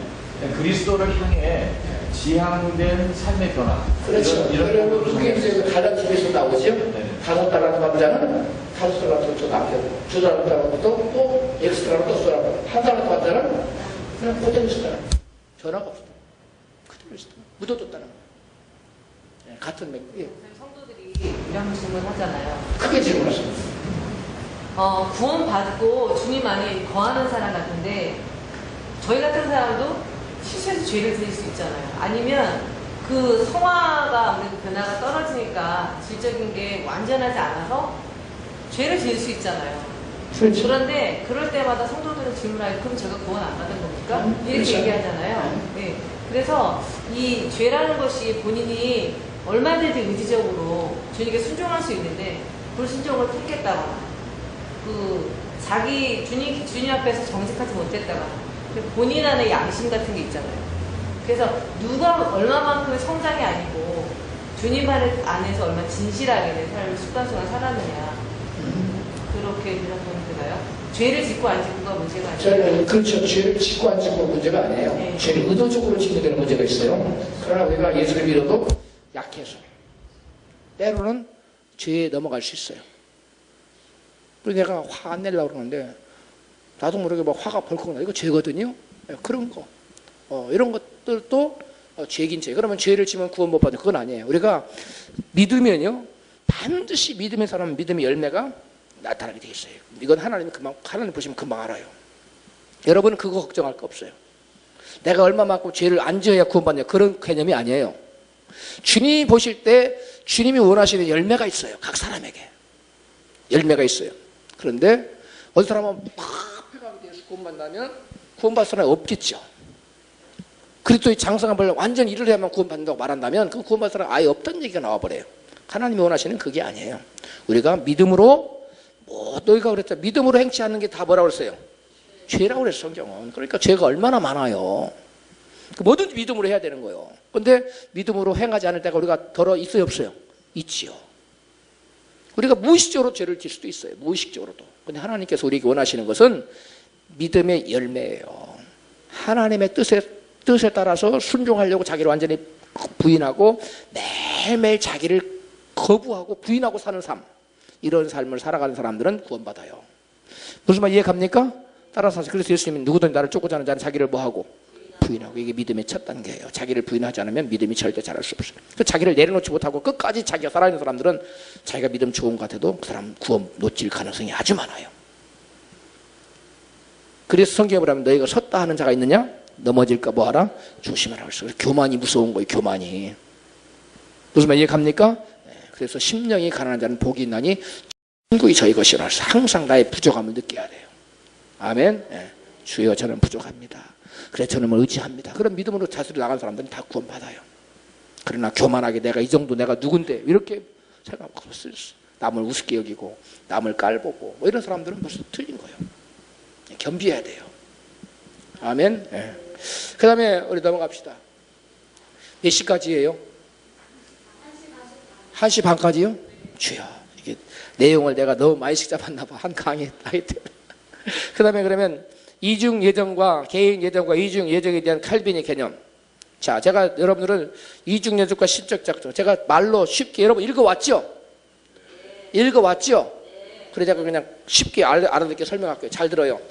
이것 좀 누가 지워야 되겠냐. 이중 예정이라는 거 뭐냐면 원래 어거스틴의 개념에서 비롯된 거예요. 이중 예정이란 먼저 이중 예정이라는 말은 어거스틴이 안 썼어요. 어거스틴은 그냥 한 인간의 운명이 예정됐다는 건 말만 썼어요. 자, 그러면 예를 들어서 우리 여기 있는 사람 중에 요쪽에 딱 가려놓고 요쪽 사람 하나님이 구원받기로 예정했어. 그러면 이 사람들은 하나님이 예정을 안 하실지라도 자동적으로 뭐가 돼버린 거예요? 구원 못 받기로 예정된 거지요. 실제는 안 그래요. 걱정하지 말아요. 자, 하나님이 누구는 구원 받을 자로 예정했다는 거예요. 누구는 잘 들어야 돼요. 누구는 누구를 구원받기로. 이거 좀 바꿔놔요. 이거 다 이게 약이 오래돼서 나오질 않아. 저기 하면 잘 나오는 거 좀 갖다 주던지. 구원받기로 예정했어요. 누구를? 그런데 이걸 예정을 하다 보니까 나머지 사람들은 뭐예요? 자동적으로 구원 못 받기로 뭐가 된 거예요? 버려지기로 예정된 거예요. 이것을 발견한 사람은 누구예요? 칼빈입니다. 이것을 처음에 얘기한 사람은 누구냐면, 자, 첫 번째 이것을 얘기한 사람이 누구냐? 그건 오거스틴이에요. 두 번째 이것을 주장한 사람이 누구냐면 칼빈이에요. 칼빈이 누구는 예정된 자로, 누구는 유기자가, 그렇다면 누가 예정됐다면 나머지는, 이건 택자로 예정됐다면 이거는 버려지기로 유기자로 뭐 됐다? 이거 예정 자동 예정이네 이건. 하나 이것만 예정했다 할지라도 이건 뭐요? 자동으로 버려지기로 예정됐네. 칼빈이 이걸 발견했어요. 이 이론 속에는 이것이 있다는 거예요. 그것을 이론을 강화하고 확대한 사람이 누구냐면 칼빈의 제자 베자예요. 베자. 칼로 막 배대자 이거야 이 사람. 그렇게 외워요. 칼을 들고 막 휘두르고 그러니까 칼빈의 제자가 베자가 나타나서 막 베자. 실제로 막 뱄어요. 목을 쳐서 죽이고 화형시켜서 막 죽였어요. 칼빈 선생께서. 계산하고 붙여야 될지 모르겠어 나 잘. 그냥 선생이라고 해. 선생이라고 하면 안 될 것 같아. 근데 또 좋은 얘기도 많이 했어요. 그러니까 선생을 붙여야 될지 말아야 될지 헷갈려요. 그죠? 그래서 베자가 이것을 이름을 붙이기를 이중 예정론이다 이렇게 붙인 거예요. 누구는 택하기로, 누구는 버림받기로 이렇게 예정이 되었다는 겁니다. 무슨 말이 이해가죠? 여기에 그냥 굉장히 엄청난 글들이 막 써져 있어요. 내용들이 써져 있는 핵심적으로 말하면 이거예요. 이중. 누구는 요것을 여기에 있는 이론을 발견한 사람이 칼빈. 그것을 이론화시켜서 막 교리화시켜서 사람이 누구예요? 베자예요. 그 베자에 의해서 이것이 확 확장됐어요. 그러니까 베자가 이걸 막 확장시키니까 거기에 대한 반작용이 일어났어요. 누가 일어났어요? 평신도 콜은 헤르트가 일어났죠. 그래서 여기 나와요, 안 나와요? 2페이지 나오네. 신적 작작의 아르메스의 개념. 아르메스는 두 번째 학식 있는 평신도에 거기서부터 같이 읽어요. 그 위에 2페이지에 그 로마 카톨릭주의 있죠? 예? 그거부터 한번 읽어봐야 되는데 여러분이 그걸 알아야 돼. 배경을 다 읽어봤지만 다시 한번 읽어요. 시작. 로마 카톨릭주의 정치적 세력이 베네렉스 지역에 약화되면서 정치적 세력으로서의 칼빈주의가 자리잡게 되었다. 그러나 베네렉스 제국에서는 단순한 칼빈주의가 아니라 칼빈주의에 대한 베자의 해석이 상당한 정도에 이르기까지 종교적 정통성을 형성했다. 따라서 칼빈주의에 대한 베자 해석에 도전하는 것은 그 나라의 정치적 구조에 도전하는 것이며 정부에 대한 반역을 의미했다. 이와 같이 혼란하고 복잡한 상황 속에서 아르미니우스는 스스로 훌륭한 칼빈주의로서 비성경적인 예정론에 도전했다. 이 도전은 네덜란드 군부와 시민 지도자에 간의 대립의 중심부를 강타했다. 종교와 정치는 이 나라에서는 불가분의 관계에 놓여 있었다. 본 연구에서는 이 대립 관계에 간단하게 언급할 수밖에 없지만 그러나 그것에 관한 충분한 이해는 아르미안주의의 올바른 이해에 필수적이다. 결국 아르미안주의자들은 베자의 신학적 입장에 대한 단순한 도전자가 아닌 반역자로서 뭐 됐어요? 처형되었던 것이다. 이때 화형 받았어요. 들어보세요. 그래서 어거스틴과 칼빈주의에 도전한 것은 곧 무엇을 의미했어요? 죽음을 의미했습니다. 그 당시. 그러니까 감히 이런 일을 하려고 한 자들이 있어요, 없어요? 거의 없었던 거예요. 그러니까 이런 이쪽으로의 연구는 당연히 이루어질 수 있었어요, 없었어요? 없었어요. 그래서 이레네우스의 그 신학이 묻혀버리게 된 계기가 바로 이런 강압적인, 여러분 보세요. 유신 시대에, 박정희 시대에 데모하면 무조건 자단문 없이 다 갖다 써요. 그리고 아주 저기 장준하라든가 이런 사람들을 다 갖다 주도사들을 다 죽였거든. 그거 죽였어요. 그 시대적인 산물이에요. 근데 그때 용기 있게 목회자들 중에 일어난 사람이 있었어요, 없었어요? 이 목사들이 회개해야 됩니다. 유신과 강한 통치 철권 정치를 할 때는 쥐소리도 못했어요, 목사들이. 쥐소리도 못하고 있다가 지명상 정부 이후 문민정권 들어선 다음에 자유가 주어진 목사들이 막 또 말하게. 내가 그걸 보면서 얼마나 참 치사하고 더러운지. 그러면 안 돼요. 그 당시에는 누가 얘기했느냐? 지식인들, 양심자들, 학생들이 들고 나왔어요. 그래서 학생들이 무수히 죽었어요. 제가 학교 다닐 때만 해도 우리 동국대 그 대학 건물에서 온몸에 신나를 뿌리고 죽었어요. 학생들은 막 그 노래를 부르면서 울고 여학생들은 다 울음바다가 되고 신나를 그 유신 독재에 항거하면서 전두환 정권에 항거하면서 막 죽어갔어요. 사람들은 그걸 죽어갔는데 그때 목사들은 뭐 했느냐? 독재 정치 앞잡이가 됐어요.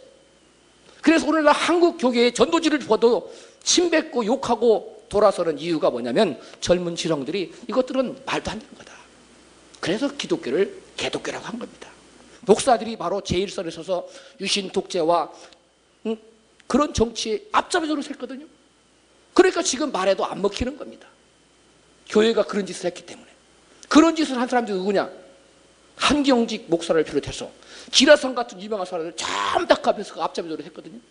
유신의 앞잡이 노릇. 그러니까 젊은 사람들 볼 때 이건 말도 안 되는 거거든. 예. 근데 왜 이 얘기가 나왔어요? 정치적인 얘기 안 하려고 그러는데. 이건 설교 강단이 아니니까 가능한데. 근데 얘기가 나왔어요? 그렇죠. 시대적인 바로 알미니우스가 바로 위대한 거 뭐냐면 목숨 건 거요. 저와 여러분도 지금 뭐를 내놔야 돼요? 목숨을 내놔야 돼요. 이 진리를 외치면 반드시 뭐가 따라와요? 핍박이 따라오게 돼 있어. 핍박이. 주님이 목숨을 원하시면 목을 내놓겠다는 사람 손 들어봐요. 안 된 사람이 누구예요? 이게 간첩 잡아내야 돼요. 손 내려요. 다 들었어요. 할렐루야. 주님이 보고 계셨어요. 할렐루야. 여러분의 신앙 고백이에요. 주님이 원하시면 목을 내놔야 돼요. 시류에 야합하지 말고 비겁하게 굴지 말고 주님이 내가 너의 목숨을 요구한다면 기꺼이 내놓을 수 있는 사람이 진정한 신앙이니. 할렐루야. 그것이 믿음이에요. 그런데 알미니우스 당시에는 그걸 말하면 죽었어요. 화형당했어요. 세상에서 가장 극심한 고통이 무슨 고통인지 아세요? 화형입니다. 응? 화형. 두 번째 고통이 뭔지 알아요? 여자들이 산모가 아들을 낳는 고통은 몇 번째 고통일까요? 네 번째인가 그래요. 첫 번째가 뭐냐면 화형. 모르세요 목사님? 아세요? 첫 번째가 화형이에요. 불로 태우는 거. 두 번째가 뭔지 아세요? 절단이에요. 여러분 손 한번 내놔볼래요? 톱으로 한번 잘라보게. 칼로. 이게 이렇게 켜서 죽임 당한 사람 누구예요? 이사야. 톱으로 켜서 죽임 당한 사람 이사야입니다. 이사야는 3년 동안 벌거벗고 다녔어요. 하나님 명령에 의해서. 그러니까 대단해요, 안 대단해요? 대단한 사람들입니다. 우리 믿음의 선진들이요, 정말 대단한. 하루하루는 아무나 가는 거 아니에요, 여러분. 정신 바짝 차려야 가요. 그 다음에 세 번째 고통이 무슨 고통이더라? 그 고통이 있는 다음에 그 다음에 산고의 고통이 네 번째랍니다. 근데 여자의 고통도 이게 대단한 거예요. 그런데 이 절단하는 그 고통하고는 비교가 안 된대요. 이 절단의 고통. 그런데 가장 무서운 거냐면 폴리갑이 무슨 형을 당했어요? 화형당했어. 부인할 수 있었는데도 화형당했어. 기꺼이. 이 정도는 돼야 돼요, 목사라면. 여러분 나중에 악수도 받을 건데 우리 신 목사님 기꺼이 주님이 원한다는 목숨을 내놔야 돼요. 아멘. 우리 그랜드 미션 신대원 사람들은 전부 다 그런 사람들 하나님 보내줄 줄 믿어요. 할렐루야. 주님을 위해서 목을 내걸. 그런 각오 없이는 여러분 이 참된 우리가 전하는 이 복음을 전할 수 없어요. 적당한 타협을 가지고 두리뭉실하게 전하지 마세요. 안 목사님. 분명하게 전하세요. 행함이 없는 믿음은 죽음이다라고 분명하게 전하셔야 돼요. 어떤 사람은 설교도 애매모하게 알고는 있어요, 이 사람이. 그런데 핍박이 두려우니까 설교를 하면 애매모하게 감싸가지고 얘기를 한 사람이 있어요. 하나님, 그 사람은 내가 구원할지 안 할지 내가 참 이상하게 생각해요. 힘들다고 생각합니다. 자기는 아는데 자기가 저기 하기는 싫은 거야. 그러니까 교묘하게 감싸가지고 알 듯 모를 듯 이렇게 전해. 이게 여러분 굉장히 많습니다. 굉장히 내가 그 소리 들어 이 사람 알고 있구나. 진리를 아는데 포장하는 거야. 자기가 뭐 하지 않기 위해서, 피해보지 않기 위해서. 이 사람은 두 다리 두 마음 품고 있는 사람이에요. 분명하게 전해야 돼요. 할렐루야. 네. 분명하게 전해야 돼요. 자, 그 다음에 4번 신적 작정에 대한 아르미니우스의 개념. 시작. 제임스 알미니우스는 1560년에 네덜란드의 우데바더에서 태어났다. 알미니우스는 목회훈련을 위하여 제네바 대학에 보내졌으며 거기서 그는 베자와 또 다른 스승에게서 신학을 배웠다. 그는 베자의 극단적 칼빈주의자 입장을 철저히 잘 알 수 있게 되었다. 제네바에서의 교육을 마친 그는 암스테르담 교회의 목사가 되었다. 그런 훌륭한 설교가이자 천부적인 성경 주석가였으며 또한 겸손하고 헌신적인 그리스도인이었다. 그는 특히 강해 설교로 유명했고 많은 사람들이 그의 설교를 듣기 위해 모여들었다. 학식 있는 평신도인 코른 헤르트는 1589년에 네덜란드 신적 작적에 대한 배자의 타락전 예정설이 이론을 논박하는 학술 강연과 저서를 발행하여 신학계 돌풍을 일으켰다. 자, 참 제가 이거 혼돈을 했네요. 이 칼빈에 의해서 주장된 것은 이것이 말하면 이중 예정론이에요.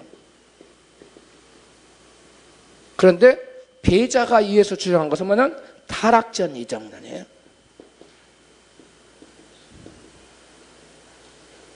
자, 저를 보세요. 어떤 사람이, 여기서 보세요. 유기자들 있죠, 유기자, 죄 지을 사람들. 예? 죄 지을 사람들이 죄를 짓기 전에 죄를 짓도록 타락 전에 예정되어졌다는 거예요. 이게 바로 누구의 이론이에요? 배자의 이론이에요. 그러니까 이 이론 안에 택자와 유기자가 자동적으로 돼 있구나. 이중예정론은 누가 발견했어요? 칼빈. 근데 더 한 단계로 칼빈이 우리 칼빈 선생의 유기자 예정론은 알고 보니까 유기자가 뭐 짓기 전에 죄를 짓기 전에 타락 전에 이미 죄를 짓도록 뭐 돼 있는 거예요? 예정되어 있는 거예요. 그러므로 죄의 원인은 누구에게 돌아가요? 하나님께 돌아가는 거예요. 그걸 공박하고 나선 사람이 코른 헤르트입니다. 무슨 말 이해가지요? 코른 헤르트가 이 배자의 타락전 예정론을 말도 안 되는 소리 하지 말아라. 당신의 주장은 지금 누구에게 욕을 먹이고 있는 거다? 하나님께 욕을 먹이고 있는 거다라고 외치기 시작한 겁니다. 그래서 저를 보세요. 그래서 이제는 이 베네룩스 이 교회 제국에서 가만두면 큰일 나요, 안 큰일 나요? 평신도 운동이 막 활활 불타오르거든. 이것이 지금 공격받고 있어요. 이 타락전 예정론은 그 나라의 정부 근간이에요. 이게 정치와 종교가 분리돼서 하나되어 있어요. 하나 돼 있어요. 그러니까 이게 정치를 공박한다는 것은 곧 뭘 공박하는 거예요? 교계를 공박하는 거예요. 교계를 공박하는 것은 국가를 공박하는 거예요. 그러니까 이것을 잠재워야 되겠다. 코른 헤르트의 무엇을? 코른 헤르트의 평신도 운동, 즉 배자의 이론을 공박한 것을 잠재워야 될 거 아니에요. 그래서 이 코른 헤르트의 이론을 잠재우기 위해서 적임자를 찾았어요. 그러면 그걸 잠재우려면 어떻게 돼요? 신학이 어떻게 됐어요? 뛰어나야 되겠죠. 그렇죠? 사람들한테 신뢰를 받아야 되겠어요? 안 받아야 되겠어요? 신뢰를 받고 도덕적으로 거룩하고 신학적으로 뛰어난 사람을 찾았는데 그 적임자가 누구였어요? 아르미니우스. 아르미니우스만이 이것을 잠재울 수 있다. 이것을 코른 헤르트의 이 이론을 잠재울 수 있다라고 생각해서 임명합니다. 그래서 특명을 받아요. 특별한 사명을 받고 아르미니우스는 그 연구를 했어요. 뭘 연구했어요? 성경을 연구한 거예요. 과연 누구의 의견이 옳은가 하고 성경 로마서 9장을 자세히 읽어봤더니 누구의 주장이 옳았어요? 코른 헤르트의 주장이 도리어 맞다는 거예요. 칼빈주의, 어스틴, 칼빈, 배자 이런 이 타락제에서 이중전 이거 다 틀렸다는 것을 성경에서 발견하고 이자는 그때부터 뭘 주장하기 시작해요? 코른 헤르트의 주장을 막 선전하기 시작합니다. 그러나 아르미니우스는 위대한 공적을 남겼죠. 그 위대한 공적이 뭐예요? 하나님은 예정은 뭐에 관한 예정이다? 개개인의 운명에 관한 예정이 아니라 무엇에 관한 예정이다? 그렇지요. 그리스도 안에 바로 들어온 자들을 구원하기로 한 구원의 방법에 관한 예정이요 구원자 자체에 대한 예정이라는 것을 발견했습니다. 무슨 말 이해갑니까? 아르메네스 발견은 그거예요. 구원의 개개인의 운명에 관한 예정이 아니라 구원의 방법에 관한 예정과 구원자 자체에 대한 예정이에요. 저는 그것을 뭐라고 명명했다고요? 공동체 예정론이다. 즉 그리스도 안에 들어온 사람을 구원하기로 했기 때문에 공동체 안에 머물러 있으면 구원받고 공동체에서 벗어나면 구원을 놓친다라고 제가 이름만 붙였을 뿐이지 결국은 이 선상이 제 것이 아니라 누구 거예요? 아르메니우스 선생 거예요. 그런데 주목하세요. 그리고 아르미니우스는 어떤 공적을 남긴 거예요? 모든 죄의 원인을 하나님께 돌리는 불경죄를 싹 뭐 했어요? 빼버렸지요. 아르미니우스 선생의 위대한 공적입니다. 그리고 예정론을 바르게 해석했어요. 예정론이 뭐라는 것을 바르게 해석한 사람이 누구예요? 알미니우스. 근데 알미니우스는 평생 예정론자로 죽었을까요? 아니면 알미니안주의자로 죽었을까요? 사이가 알미니안이니까 알미니안주의자로 죽었을 것 같지만 유감스럽게도 알미니우스 선생님은 예정론자로 죽었어요. 무슨 말 이해 갑니까? 왜 그러냐고요? 이 알미니우스 선생께서 하나의 그 미싱을 한 게 있어요. 착각을 했어요. 자, 알미니우스는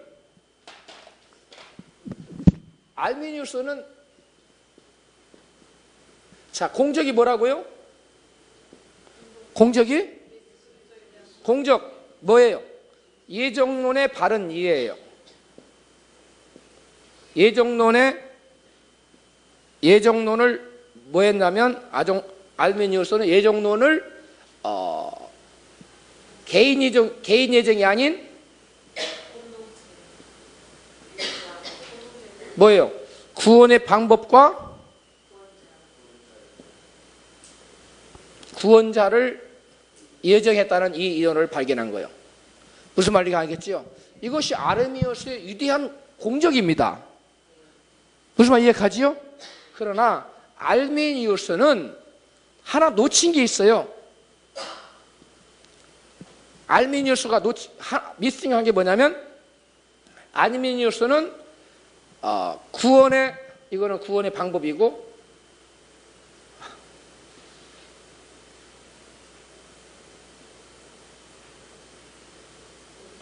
예지 예정을 주장해요. 뭘 주장한다고요? 예지 예정을 주장한다. 하나님께서 누구는 믿고 누구는 안 믿을 것을 미리 아신다. 그 알매 기초에서 하나님은 예정하셨다. 뭘 예정한 거요? 구원받을 자와 구원받지 못할 자를 예정하신 거예요. 자, 그러면 여기는 공동체 개념이 있는데, 여기서는 다시 무슨 개념으로 돌아가 버려요? 개인 그 개념으로 돌아가 버리는 거예요. 그러니까 한 입으로 몇 말을 한 거예요? 두 말을 한 겁니다. 서로 상반된 주장을 해요. 이게 이런 의미에서 어거스틴과 똑같아요. 어거스틴은 한 입으로 몇 말을 했고요? 세 말을 했지요. 구원에 관한 교회의 구원, 믿음으로 구원, 신적 작정으로 구원, 이런 건 좀 외워놓으세요. 이해 갑니까? 이렇게 얘기를 했네. 그 다음에 알미니우스는 구원에 관한 한 개인 예정이 아니라 뭐다? 구원의 방법과 그리스도를 예정한 거다 이렇게 해놓고, 여기 와서는 하나님의 예정은 인간의 믿을지 안 믿을지를 미리 아심에 의해서 예정한 거다. 결국 뭘로 돌아가 버려요? 개인 예정으로 다시 돌아가 버립니다. 그래서 이걸 제가 뭐라고 이름 붙였다고요? 공동체 예정인데, 공동체 예정을 주장하고 한 입으로는, 또 한으로는 개인 예정을 주장하고, 이렇게 두 가지를 얘기해요. 자, 이 이론에 의하면 인간의 운명이 정해졌어요, 안 정해졌어요? 정해졌어요? 이 이론 인간이 안 정해졌지요. 정신 바짝 차리세요. 아멘? 정신들 놓으면 안 돼요. 자, 그럼 이 이론에 의하면 인간의 운명이 결정됐어요, 안 됐어요? 이건 정해져 버린 거예요. 한편으로 주장은 인간의 운명이, 개인 운명이 정해졌다, 안 정해졌다? 안 정해졌다고 주장하고, 또 좀 이따 가서는 인간의 운명이 정해졌다, 안 정해졌다? 정해졌다고 주장하고. 그래서 알미니우스는 평생 무슨 딱지를 떼지 못하냐면 예정론자의 딱지를 떼지 못하고 죽어요. 그래서 알미니우스는 예정론자예요. 그래서 저를 출범하셨어요. 그래서 예정론은 절대 예정이 있어요. 그 다음에 예지 예정이 있어요. 자, 이거 둘 중에 어느 것이 예정론이고 어느 것이 예정론이 아닌가요? 아니면 다 예정론인가요? 그렇습니다. 둘 다 예정론입니다. 여러분이 오해하면 안 돼요. 어떤 사람들은 요건 예정론이고 요건 예정론이 아니다 이렇게 얘기하는 사람이 있어요. 그건 오해예요. 여러분, 이것도 인간의 운명은 이미 뭐 했어요? 구원받을 자, 구원받지 않을 자가 정해졌어요, 안 정했어요? 이건 정해진 거예요. 이건 빼도 박도 못한 거예요. 우리 인간이 어떻게 할 수가 없어요. 만약에 이것이 사실이라면 솟다는 자는 넘어질까 조심하라. 악심을 품지 말고 믿음에 떨어질까 조심하라. 이런 막 수없이 많은 수많은 경고들이 필요 있어요, 없어요? 없어요. 그거 다 없어버려야 돼요. 제가 말하는 바의 그 의도를 정확하게 이해를 했는지 모르겠어요. 곽준 형제는 이해했어요? 이해를 잘 못한 것 같은데. 이해했어요? 확실히 했어요? 나와 설명해봐요. 나와요. 컴온. 절대 예정론, 알미니우스가 왜 이것을 발견했으며, 예? 절대정론과 이것의 무슨 차이점이 뭐고, 이것과 절대정론의 관계성이 뭐 설명해. 우리 형제님이 알고 있는 알미니우스 예정론에 대해서 설명해.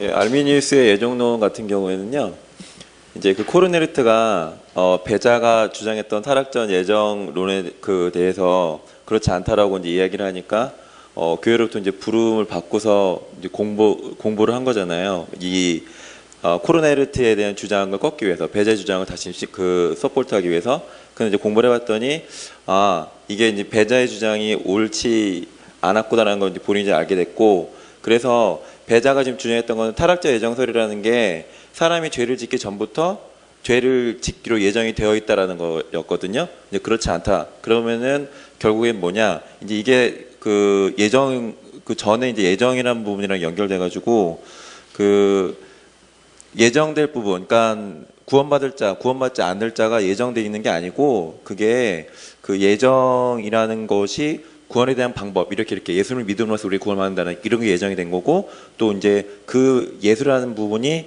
예수님이 그 구원자가 예수님으로 예정이 되어 있다. 그거를 지금 예정하는 거다라고 지금 주장을 한 부분이 이게 이제 공적으로 나왔던 거고요. 그리고 이제 이 두 번째 있어서 알미니우스가 이제 놓쳤던 그런 부분이 예지 예정이라는 건데, 하나님이 어떤 자를 이제 결 구원받을 자가 누구인지를 하나님이 알고 계신다, 예지라는 그런 부분에서 그 이 주장이 결국에는 그 기존에 이제 칼빈이나 배자가 주장했던 부분하고 일맥상통한다는 점에서 본인이 주장한 그 두 가지 내용이 이제 모순된다라는 그런 내용이었습니다. 알고 있었네요. 예. 제일 이해를 못하는 표정을 하고 시켰는데, 저 정도라면 여러분들은 뭐 100% 이해를 한 것 같아요. 할렐루야. 그렇지요? 또 떨떠름한 표정을 친 사람은 앞으로 불러낼 겁니다. 네, 바로 그렇습니다. 이해 갑니까? 그래서 여러분은 예지 예정에 대해서 속으면 안 돼요. 예지 예정론은 타락을 얘기하면 안 돼요. 예지 예정론은 타락하면 안 돼요. 그래서 절대 예정론에서는 이것을 타락하면 안 되기 때문에 끌고 나온 게 뭐예요? 인간의 전적 부패, 성도의 견인 같은 논리들을 쫙 뽑아내오는 거예요. 무슨 말 이해 갑니까? 밥은 몇 시에 먹어요? 1시 반이에요? 그러면 제가 이거 다음 주에 하고요. 숙제를 내줄게요. 다음 주 여러분들이 굉장히 중요한 건, 다음 주에 제가 누구를 공부하냐면 예술지 선생을 공부하는 시간입니다. 예술지 선생이 큰 미스를 하고 있어요. 여러분들이 몇 페이지를 가냐면 페이지 책 102페이지부터 선행 은총론이 나와요. 이 선행 은총론을 129페이지, 130페이지까지인데요. 약 20 몇 페이지 되는데, 이거를 한 번만 읽어서 이해가 한 번만 읽어오고, 한 번 읽어 이해가 잘 안 간다 2번 읽어오고, 다음 주에 모든 레포트를 요거 하나로 대체하여. 그리고 다음 주에 발표가 누구예요? 이것이 이선희 집사님. 이거 다음 주에 권민서 전사님 이걸 발표하세요. 독서 보고서 쓰는 거 요것만 써요. 다른 거 쓰지 말고. 다른 건 다 없애버리고. 예? 요거. 예슬리 조적신학의 선행 은총론을 여러분 독서 보고 쓰는데, 이 선행 은총론이 여러분 심히 잘못됐어요. 그래서 여러분들이 비판적으로 이것을 비판하세요. 뭐가 잘못됐는지 찾아오세요. 102에서 130. 102에서 130. 예. 이 선행 은총론이 뭐가 문제인가? 성경적으로. 이것을 누가 발표하냐면 우리 권민서 전사님 다음 시간에 15분에 걸쳐서 발표하십니다. 무슨 말 이해 갑니까? 이해 갑니까? 예. 그래서 다음 시간에는 웨슬리 선생이 혼쭐 나는 시간이에요. 예. 이 부분이 제가 보니까 자유신학의 문을 열어놓는 그런 한 계기가 됐어요. 그래서 우리가 이 부분을 잘못 알면, 우리가 웨슬리가 참 훌륭하고 위대하지만 이 부분은 참 이렇게 미싱을 했구나, 우리가 알아야 됩니다. 그래서 여기까지 공부하고 식사하도록 하겠습니다. 알아들으세요. 그 다음 주라고. 다음 주에는 휴강입니다. 예, 모든 강의가 휴강이에요. 다음 주에는 제 강의뿐만 아니라 모든 강의가 휴강이에요. 그리고 그 다음에 휴강이 일절 없습니다. 계속 강의가 없어요. 다 수업이에요. 그런 줄 아시고 일절 휴강이 없어요.